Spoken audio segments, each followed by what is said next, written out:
구독, 좋아요, 알람 설정까지. 데이터 스테이션.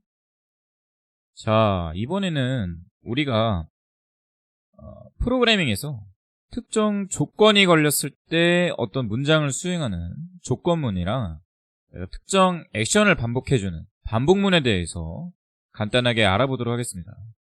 R도 역시 똑같이 프로그래밍 언어이기 때문에 내가 어떤 원하는 이 알고리즘 로직을 구성을 해줄 수가 있는데, 그때 컨디션이나 아니면 이런 루프, 어떤 조건을 걸거나 반복을 해줄 수가 있어요. 똑같이. 그래서 오늘은 그 조건문과 반복문에 대해서 간단하게 한번 알아보도록 하겠습니다.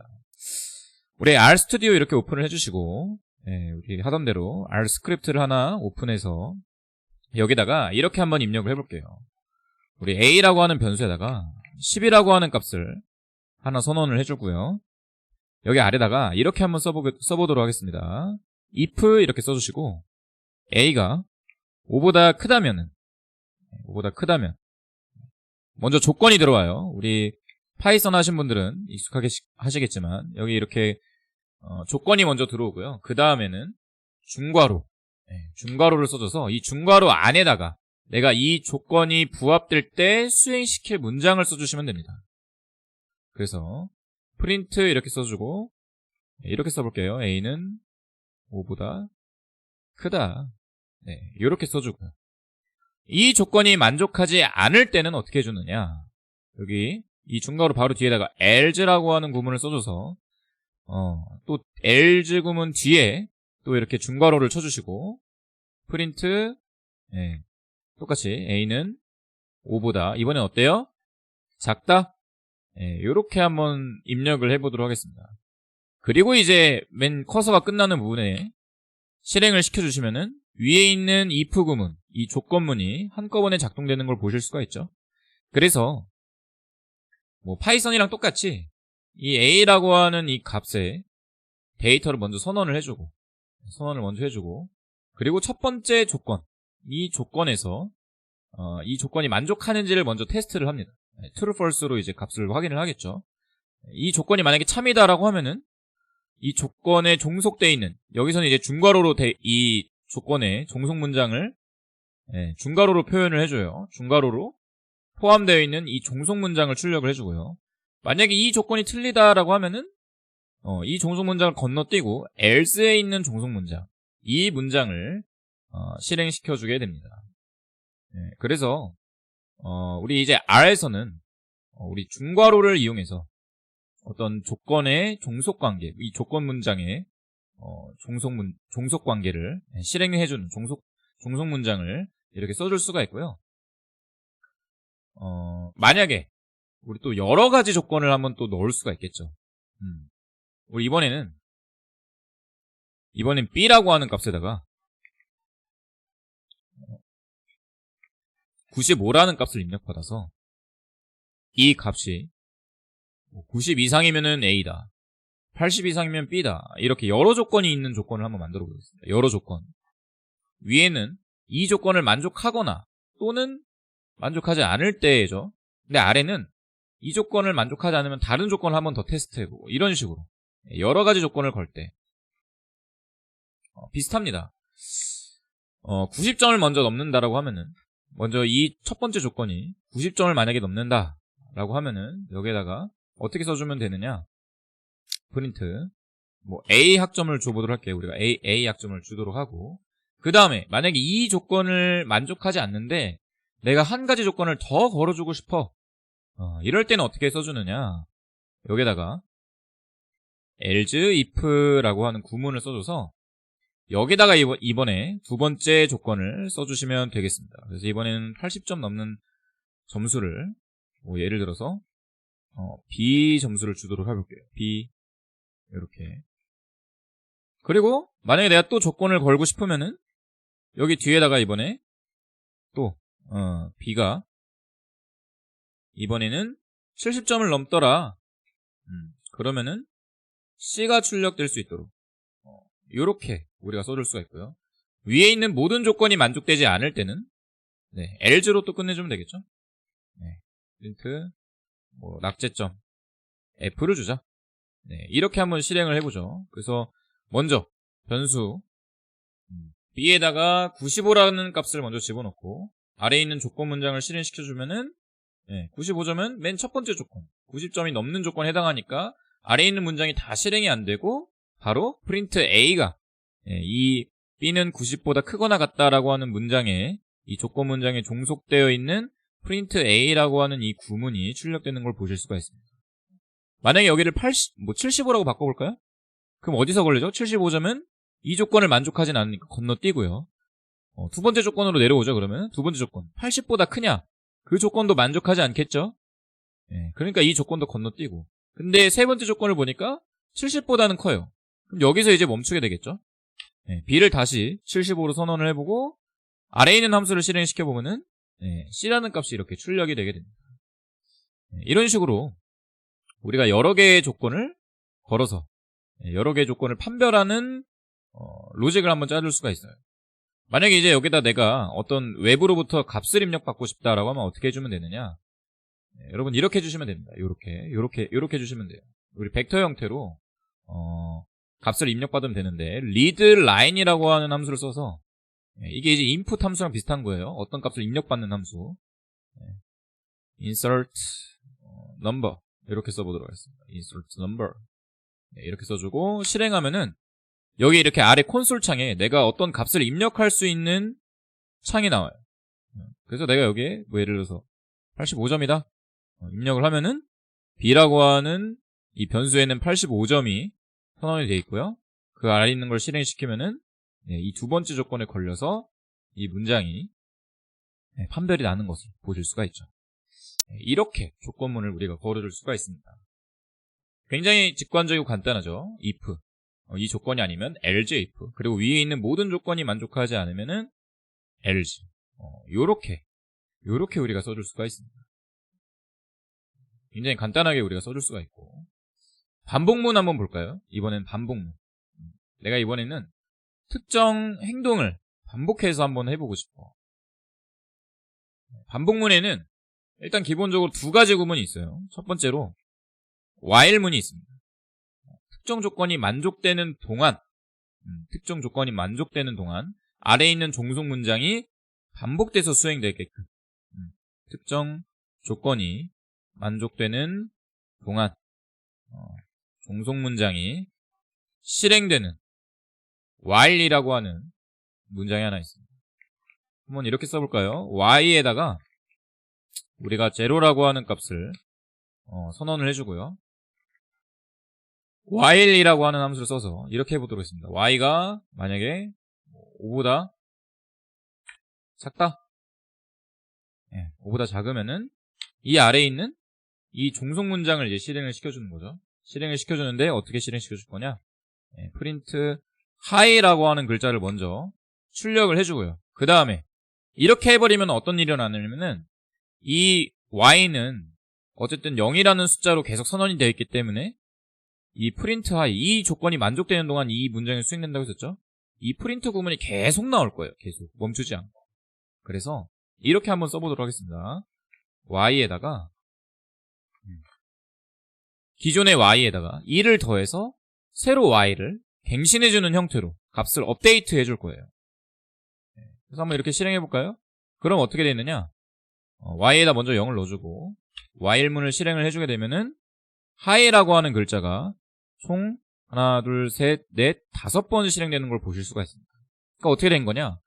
y가 첫 번째는 0으로 들어가요. 그럼 이 조건이 만족되는 거죠. 5보다 작기 때문에. 그럼 이제 아래 문장을 실행해요. 그래서 high라고 하는 글자를 먼저 출력을 짠 해주고 그 다음에 아래 있는 문장 오른쪽에서 왼쪽으로 값을 선언해 주는 거죠. y가 0에서 1을 더한 1이라는 값을 다시 y에다가 집어넣어주게 되는 겁니다. 그리고 문장이 끝난 다음에 y는 뭐가 됐어요? 1이라는 숫자로 바뀌었죠. 그게 다시 여기 조건에 걸려서 테스트를 한번 더 하는 거예요. 1은 5보다 작네? 그래서 아래에 있는 문장이 또 수행이 되고 1로 바뀌어있는 y에다가 다시 또 1을 더해줘서 2라고 하는 숫자를 다시 y에다가 또 선언을 해주게 됩니다. 그럼 이제 y가 2로 바뀌게 되겠죠?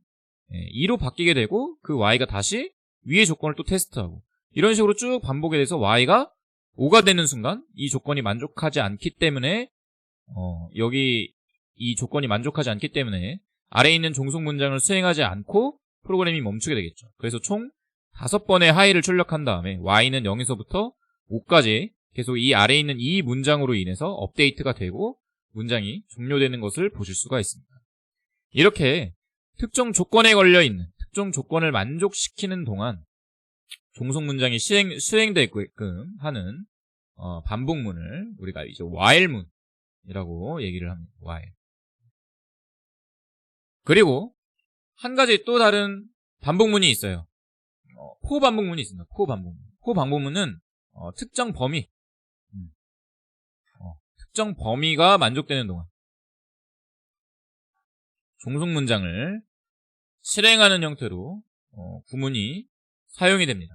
어떻게 되냐면은 이렇게 한번 써보도록 하겠습니다. 이번에는 for에다가 여기다가 조건을 또 걸어줄 건데 여기에는 이번에는 범위를 하나 써줄 거예요.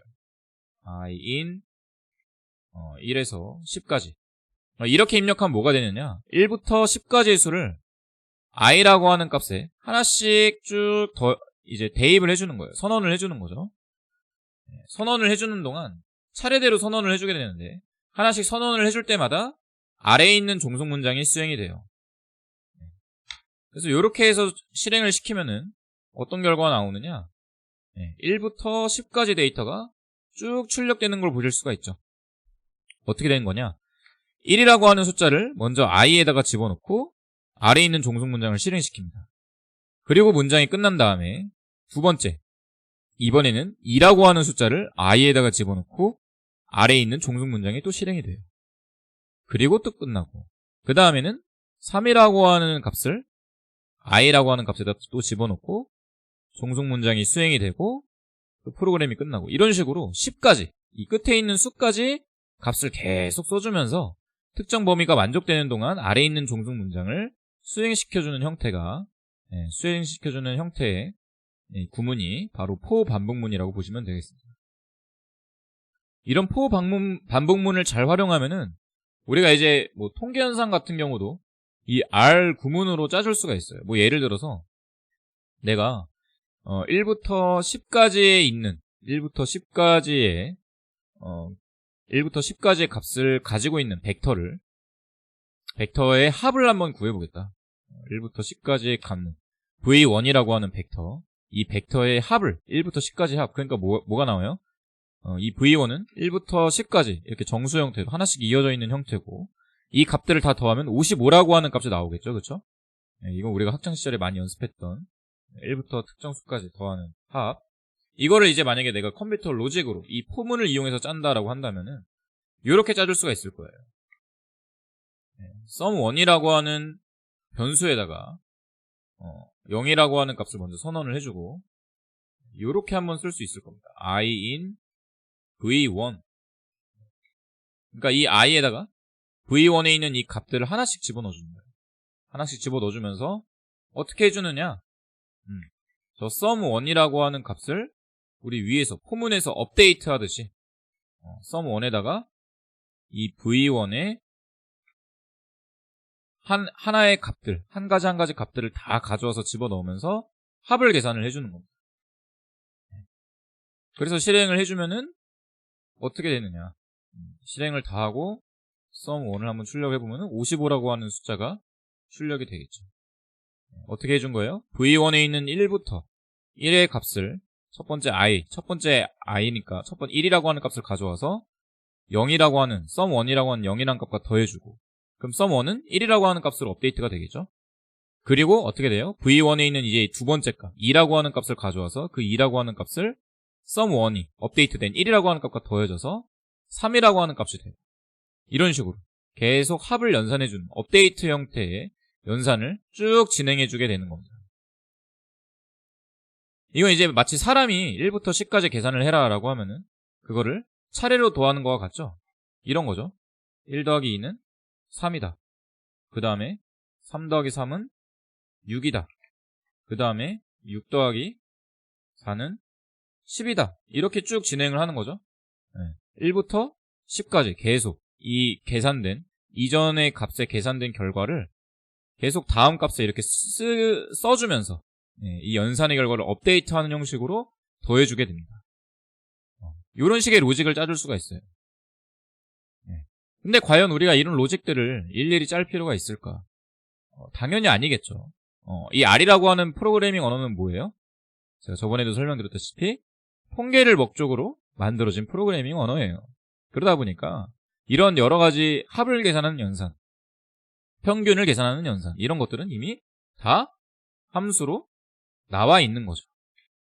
요렇게 sum이라고 하는 글자만 써주면은 이 v1에 있는 값들을 다 더해주는, 또는 min이라고 하는 값을 써주면은 이 v1에 있는 벡터의 값을 평균 내주는, 이런 기능들을, 이런 펑션들을 프로그래머들이 다 이미 만들어놨다라는 거죠.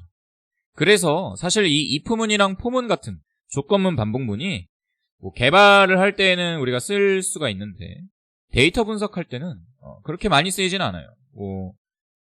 데이터 전처리를 하거나 아니면 특정 액션을 계속 반복하면서 기계학습을 하거나 이럴 때 가끔 사용이 되는데, 그마저도 이제 프로그래머들이 함수로 다 만들어 놓았기 때문에 우리는 이제 앞으로 어떻게 해주면 돼요? 패키지라고 하는 이런 함수들, 이런 특정 목적을 수행하기 위해서 특정 목적에 맞는 함수들을 만들어 놓은 집합, 패키지들을 가져와서 그 안에 있는 함수들을 우리가 가져다 쓰기만 하면 되는 겁니다. 이런 애들을 이제 함수라고 부르는 거고요. 이런 특정 기능들을 프로그래머들이 이미 이런 컴팩트하게 직관적인 언어로 이렇게 다 뭉쳐서 만들어 놨고, 얘네들을 특정 목적에 맞게 이제 뭉탱이로 하나의 패키지로 예를 들어서 내가 정형 데이터를 전처리하겠다라고 하면은 정형 데이터 전처리에 필요한 함수들을 다 모아놓은 거죠. 그런 패키지 또 모아져 있고, 또 내가 그래프를 그리겠다. 그럼 그래프 그리기에 필요한 함수들을 다 모아놔서 하나의 패키지로, 이런 식으로 여러 가지 패키지들을 이제 우리가 앞으로 불러와서 그 안에 있는 함수들을 쓰게 되면은 우리가 이런 식의 좀 복잡한 로직을 짤 필요 없이 간단하게 데이터 분석을 수행할 수 있다라는 거죠. 그래서 우리는 이제 기초적인 단계에서 이 조건문이랑 반복문은 또 여러분들이 어떤 이 분석을 함에 있어서 아니면은 어떤 내가 원하는 프로그램을 구현함에 있어서 아주 기본적인 단계다 보니까 오늘 한번 다뤄봤고요. 우리 이제 앞으로 뭘 할 거냐? 이런 함수들, 프로그래머들이 만든 함수들을 가져와서 사용하는 방법을 익혀볼 거다라고 여러분들이 이해를 하시면 되겠습니다. 그래서 오늘 조건문이랑 반복문에 대해서 알아봤고요. 다음 시간부터는 이제 이 함수들을 이용해서 우리가 편하게 프로그래밍을 해보자, 그런 시간을 한번 또 갖도록 하겠습니다.